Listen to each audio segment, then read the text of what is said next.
Thanks for having me, distinguished Rotarians. I hope to see most of you attend this coming week in Columbia. I'll have a booth out there, so please stop by our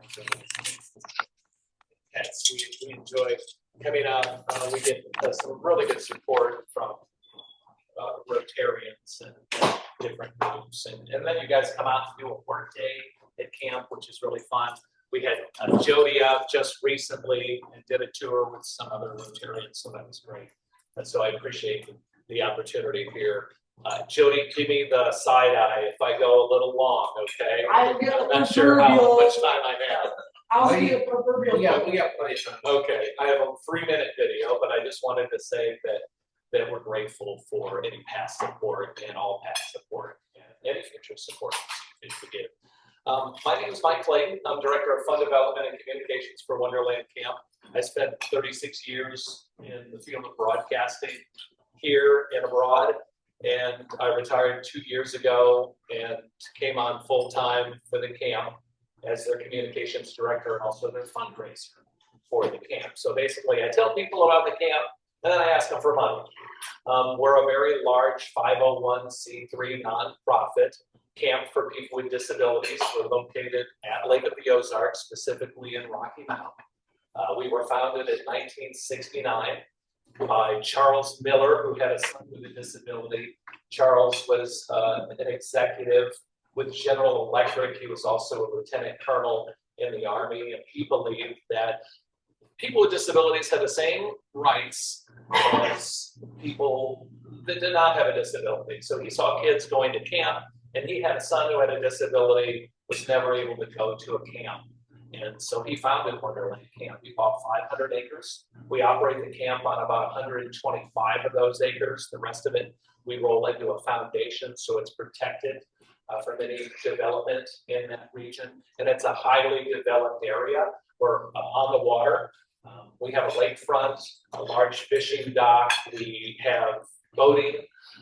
We have pedal boats and canoes. And then as you come up from the beach, where our campers spend a good deal amount of time, the main camp sits. And that's what Jody saw when she came out, and some of you have come out and seen the camp. We have a basketball court, we have putt-putt golf, we have a very robust craft program, an aquatics program with American Red Cross lifeguards. We have a heated pool, in-ground pool, a large soccer field, rec field. And one of the things that we're most proud about is our ropes course. And I specifically wrote my Sudsy supper for our ropes course because we believe it's an integral part of the camp. Before you leave today, I'll send you with a handout about our course. We have a 40-foot rock climbing wall. We have a tree climb. We have a wobbly bridge, a Burma bridge, and lots of fun activities for the campers to do in between. But our ropes course is very interesting because it's all adaptable for people with disabilities.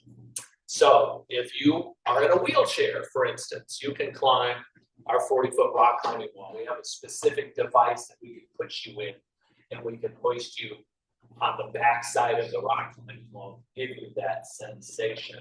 Because we do have a specific amount of campers, obviously, that are in wheelchairs. So that's very exciting. Our Burma Bridge is the same way. We have that same device that can propel you across the tightrope bridge, which is really interesting. And the tree climb. Our giant swing is very popular because it's a bench, and we crank you up, ratchet you up with a motor, and then we pull a cord, and you swing out into the forest, so to speak, back and forth. So it's really exciting. You'll see a little bit of that in a minute when I have Ron roll the video in a second. But it's a program that is expensive to run, but we have to do it because our campers come to the camp every year specifically for all these different activities. It's fun to sing campfire songs and to do crafts and make snow globes or bracelets, but they really enjoyed that. So all of our ropes course people are certified. All of our ropes and helmets and clasps are certified every year. This year we're buying new ropes and helmets. They have about a 5-year lifespan. And then in our aquatics program, we certify American Red Cross lifeguards. Now, if you have young people, we are hiring right now. We hire about 125 people at Wonderland Camp a year. So we're specifically looking for road course people. We train you, obviously, it's a week-long training. You're certified for ropes, which you can actually take on and work other jobs than ropes. It's a very specific training. And then American Red Cross lifeguard training as well. We provide that in Wonderland Camp. I mentioned young people. If you have any grandkids or you would pass the word to your fellow students, I can send some information with you. We're hiring right now. As mentioned, we hire about 125 people. If you stay and work at the camp, we provide room and board and a weekly paycheck at Wonderland Camp. But the camp, for the first year ever, is operating year-round. So we started camping in February this year, camp all the way into December. This is the first year since 1970 when we opened that we've had year-round camps. So we're really excited about that. We have a camp this week at Wonderland Camp because a lot of kids are on spring break or they're available to come. So this week we have what's called a life skills camp. So that's for our campers that we can help them develop certain life skills because our campers at Wonderland Camp are of all ages. We start at 6, but we never age out. And you'll notice that in the video in a second that we have campers in their 80s that come to Wonderland Camp. And that's what makes us a very specific operation for people with disabilities.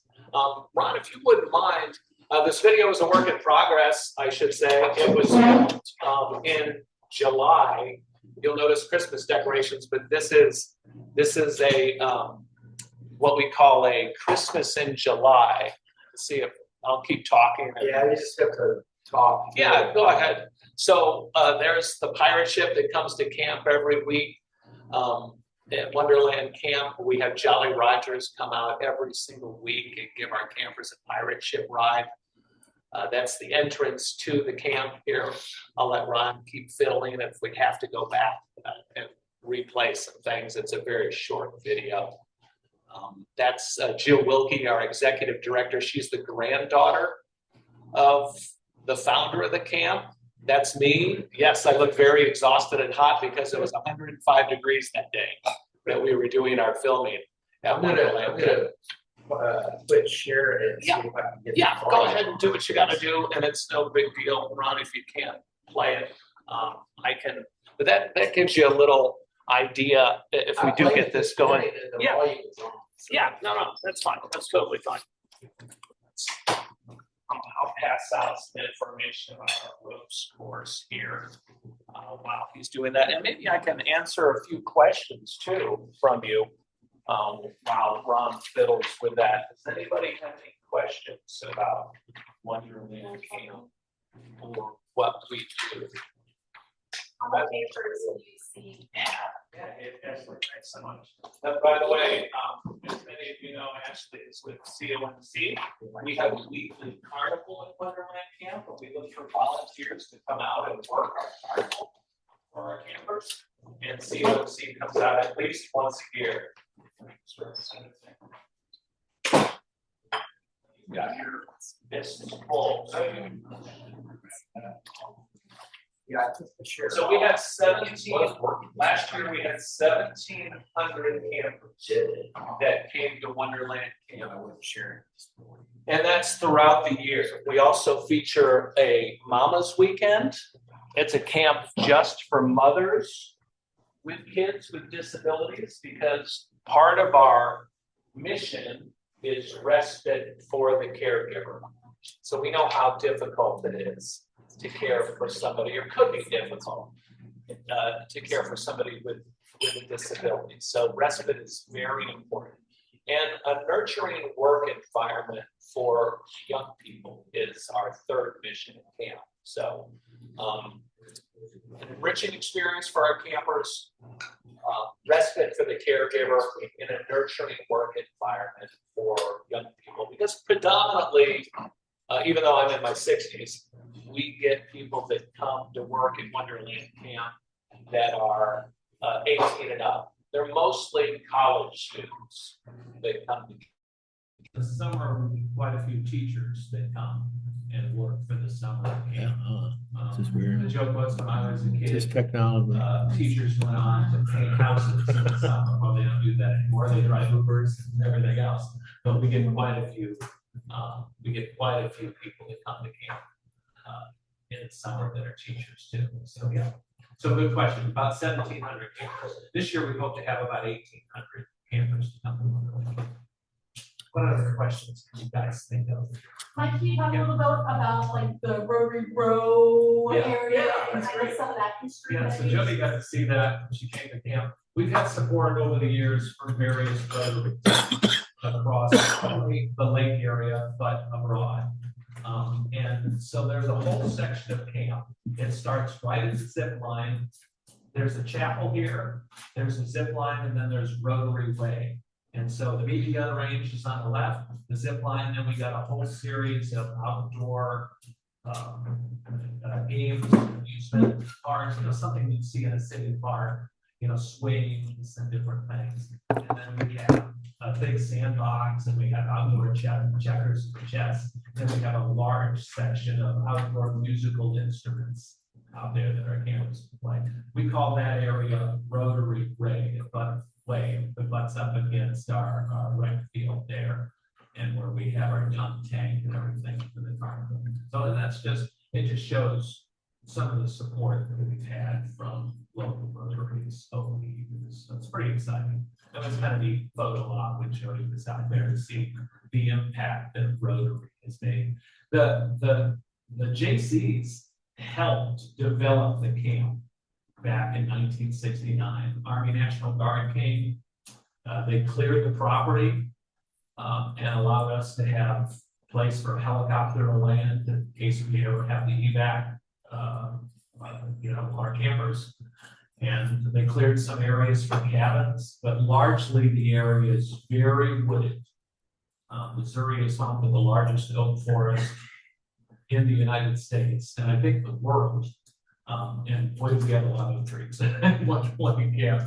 So we keep it very wooded, woodsy for a reason out there. Another thing we have is what we call our nursing depot, which is also our hospital, for lack of a better word. We dispense more medications in a given week than Lake Regional Hospital does. Many of our campers have comorbidities, so we dispense about 5,000 medications a week. So we hired quite a few young people to be what we call med techs, or medication technicians, and they are responsible for keeping each camper's medication regimented, and then they deliver those medications to our campers. It's true that some of our campers have some comorbidities, and they have to take certain medications. So yeah, great question. So great support from the Rotary. The JCs, sadly not the organization they were back in the 70s, 80s, and early 90s. Their membership has dwindled quite a bit.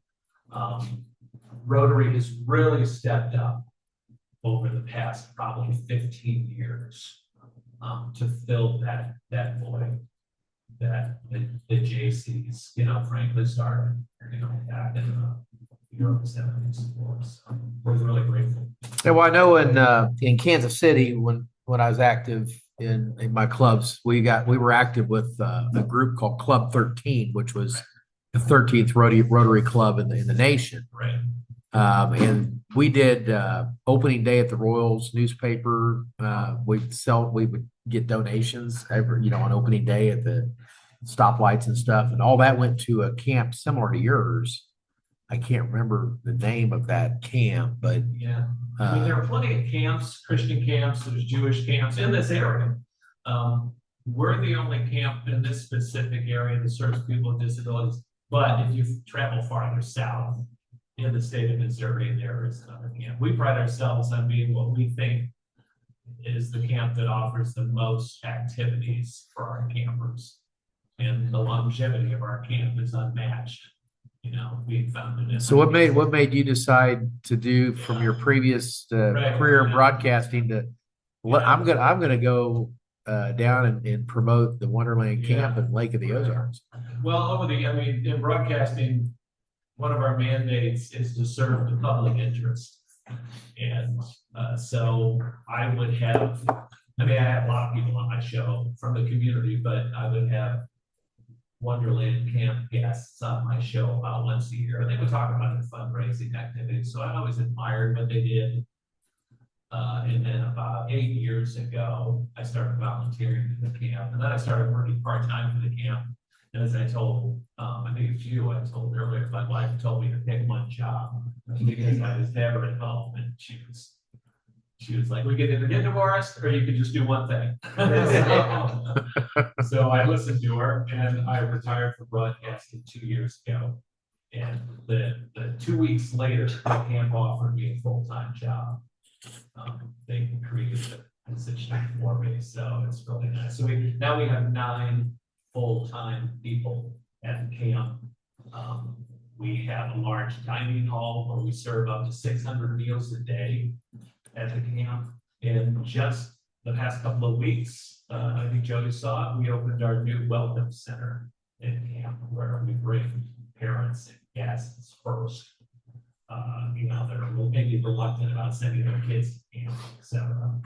And they get to see the camp, show the video. We've got a couple different videos we show, and kind of helps ease their mind. Yes, sir. What's the usual like to say week or two? Yeah, usually it's a week or about. The campers check in on Sunday. They leave on Fridays. This week, the campers checked in on Monday. They'll leave on Thursday. And then we have weekend camps. So those campers check in on Friday and they check out on Sunday. The weekend camps are great for people that just want to try Wonderland Camp, or maybe their kids don't like to be gone, you know, so long. And I say kids, we're talking about 6 and up here. You know, even when you're in your 70s, you know, we still call you a kid. And we serve all levels of disabilities too. We have campers that have vision and hearing disabilities, completely blind and deaf, and also in wheelchairs and on feeding tubes. And we have one particular camper that comes in a wheelchair. He operates the wheelchair with his mouth. He is blind and deaf. He comes every year, and has been coming every year to camp. So it's obviously a rewarding experience. Okay, but we have quite a few campers that are on the autism spectrum, that have Down syndrome. My nephew is an example. He's been coming to camp for years. He's 12 now. He's Downs. And then all multiple sclerosis, dystrophies, Prader-Willi syndrome, which is a genetic disorder that also shows an eating disorder for campers. A special week just for Prader-Willi campers. Those campers come from all over the country because Prader-Willi syndrome is very rare. So we carve out a specific week for those campers to come to Wonderland Camp because nobody else serves Prader-Willi kids like we do. So that's a specific week for that. So, yeah, good question. Yes. We're not funded by the state. We don't get any government funding. My job is to fundraise. We have fundraising events. I speak at great groups like yours. We apply for lots of grants. We do charge a small fee for campers to come to Wonderland Camp. If you see the video or when he sends out the video, and I can send you another video too. The camp is a massive operation. It's 20 buildings. All of our buildings are centrally heated and cooled to keep our campers comfortable. Our challenge elements, very expensive to run. We have an in-ground pool, stainless steel in-ground pool, very rare. But it was put back in the 80s. And the pool company that installed the pool last year, and they said we might get another 20 years out of this pool. It's one of the best pools they've ever installed, so we're very proud of that. So a lot of moving parts at camp. We have a joke, there's something always broken at Wonderland Camp. And we also tell people that you never get hurt at Wonderland Camp.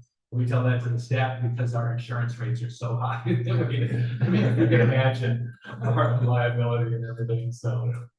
We have a joke amongst our full-time staff. All right, if you get hurt, we're dragging you out to the circle and we'll call an ambulance out there. So, but yeah, so we have a lot of fun. It's a very rewarding opportunity for our campers and our staff. And we're really grateful to even be considered for a grant from the Camden program. Could you also talk a little bit about your capital project that just got completed? Yeah, thanks. I appreciate that. So 2 years ago, we started a capital campaign at Wonderland Camp, and we had a goal of raising around $900,000, and it was just knocking on doors and applying for grants and welcoming people out to the camp and giving them tours and hoping that they write us a check. And our goal was to remodel Miller Hall that was built back in the early 80s. And we wanted to expand it to 10,000 square feet. That's our large dining hall. We also do a lot of activities in Miller Hall. And it's our signature hall named after the founder, Charles Miller. So we were happy to be able to raise $1.1 million in our capital campaign. And if you go into Miller Hall, you'll notice a couple of rooms are specifically named after people. And that's because they gave us a lot of money. And I always say that if you give us money, we'll name something after you at Wonderland Camp. And so we had a little bit of money left over, and we were able to fund a wellness center at the front of the camp, where all of our offices are. My office is our executive director. We have a front office person, our camp director, our assistant camp director, all of us out in there. So yeah, we're really excited about that. Yeah. Very grateful for community support.